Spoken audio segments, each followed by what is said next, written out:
Good morning student, this is your 11th class chemistry and we were discussing lesson number 2 structure of atom. इसमें हमने photoelectric effect and experimental photoelectric effects and dual behavior of electromagnetic radiations, spectrum and type of spectrum ये सब discuss किया था. emission spectra, absorption spectra और study of emission absorption spectra और electromagnetic spectrum जो कि कॉन्टिन्यूस स्पेक्ट्रा इस तरह से कॉन्टिन्यूटी में आता है, वो ये सब हम डिस्कस कर चुके हैं. अब था हमारा black body radiations. Black body as I have told you कि एक परफेक्ट बॉडी होती है जिसमें हर तरह की फ्रिक्वेंसी अब्जॉर्ब और एमिट हो सकती है. हर तरह की फ्रिक्वेंसी अब्जॉर्ब और एमिट हो सकती है, दैट इज़ ब्लैक बॉडी कहलाती है वो. और उसके अंदर से जो रेडिएशन एमिट और अब्जॉर्ब होती हैं उनको हम क्या बोलते हैं, black body radiations. Black body जो मेनली होती है वो कभी भी आपकी नेचर में एग्जिस्ट नहीं करती. ये एक हाइपोथेसिस है, ठीक है, जो कि ब्लैक बॉडी होगी और उसमें से इस तरह की जो रेडिएशंस है वो एमिट या अब्जॉर्ब होंगी. तो ये आपके साइंटिस्ट ने ब्लैक बॉडी रेडिएशन का एक कर्व डायल किया था एनर्जी का. इसमें क्या किया, अलग अलग टेम्परेचर पे कर्व लिया गया है, अलग अलग वेवलेंथ की रेडिएशंस दिखाई गई हैं इसमें, ठीक है. जैसे 2000 केल्विन टेम्परेचर पे वेवलेंथ इंक्रीज हो जाती है, इस तरह से अलग अलग एनर्जी की वेवलेंथ जो है जो रेडिएशंस है वो निकलती हैं आपकी अलग अलग टेम्परेचर पे. नेक्स्ट जो है आपका वो आता है Bohr model of hydrogen atom.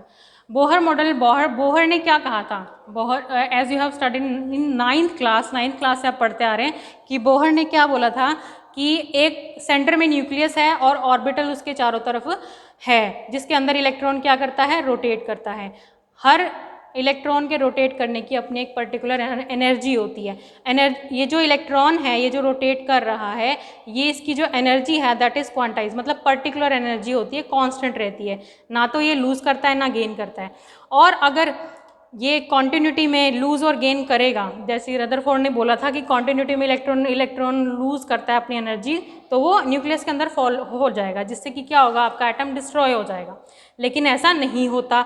Bohr ने बोला कि इलेक्ट्रॉन जो रोटेट कर रहा है ऑर्बिटल में वो क्या है, आपका सेम, आपका उसकी एनर्जी हमेशा कांस्टेंट रहती है, वो कभी भी ख़त्म नहीं होती जब तक कि बाहर से उस पर एनर्जी अप्लाई ना की जाए. अब ये जो इलेक्ट्रॉन है, अगर हमने इसको इस लेवल से इस लेवल तक जंप कराना है, ये एनर्जी लेवल हो गए तो ठीक है, इस लेवल से इस लेवल पर जंप कराना है तो क्या होगा, ये अपनी एनर्जी एमिट करे, क्योंकि लोअर लेवल है. लोअर लेवल में जाने के लिए एनर्जी को बाहर निकलना पड़ेगा. फोटोन एनर्जी जो है वो बाहर निकल रही है, ठीक है. और अगर इसको हायर लेवल में जाना है, that it will absorb energy and jump to the higher level from N1 to N2. और if it have to jump from level 2 to 3 तो क्या होगा, आपकी जो एनर्जी है इसमें भी अब्जॉर्ब होगी. अगर 3 से 2 में आना है तो एनर्जी रिलीज होगी. इस तरह से बोहर ने बताया था. तो पर्टिकुलर इसकी जो लेवल है आपका एनर्जी लेवल, उसकी जो एनर्जी है, एक एनर्जी इलेक्ट्रॉन की nth ऑर्बिटल, मतलब किसी भी ऑर्बिटल में एनर्जी इस फॉर्मूला से डिस्क्राइब की थी, En = 2.18 × 10⁻⁻10 Z² divide by n² joule, ठीक है. और रेडियस, जो nth ऑर्बिटल की रेडियस थी वो आपकी साइंटिस्ट ने कैलकुलेट की थी 52.9 पिकोमीटर. इसकी कैलकुलेशन की ज़रूरत नहीं है आपको, you have to just remember कि इसकी एक रेडियस थी 52.9 पिकोमीटर. और ये इस फॉर्मूला को यूज़ करके उन्होंने MVR = n मास, वेलोसिटी, ये आपकी रेडियस है, नंबर ऑफ आपके ऑर्बिटल्स N1 N2 N3, ठीक है. ये प्लैंक कांस्टेंट, ये 2 और ये पाई, ठीक है. N जो है 1 2 3 कुछ भी हो सकता है, एनर्जी लेवल है अलग अलग.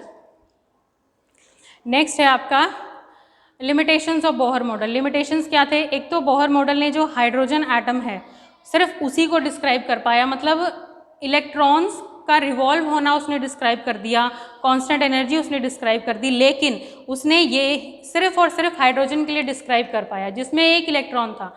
जिन एटम में एक से ज़्यादा इलेक्ट्रॉन प्रेजेंट थे उन्हें वो डिस्क्राइब नहीं कर पाया. Bohr model was also unable to explain the spectrum of atom containing more than 1 electron, ठीक है. तो नहीं कर पाया वो इस तरह के कि जिनमें एक से ज़्यादा इलेक्ट्रॉन अवेलेबल है, वो उसको एक्सप्लेन नहीं कर पाया.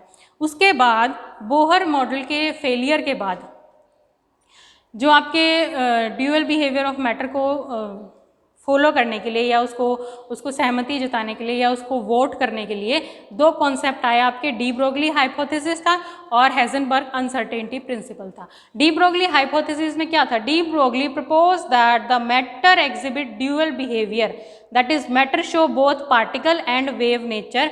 डी ब्रोगली रिलेशन ये गिवन है, ठीक है। तो डी ब्रोगली ने क्या बोला?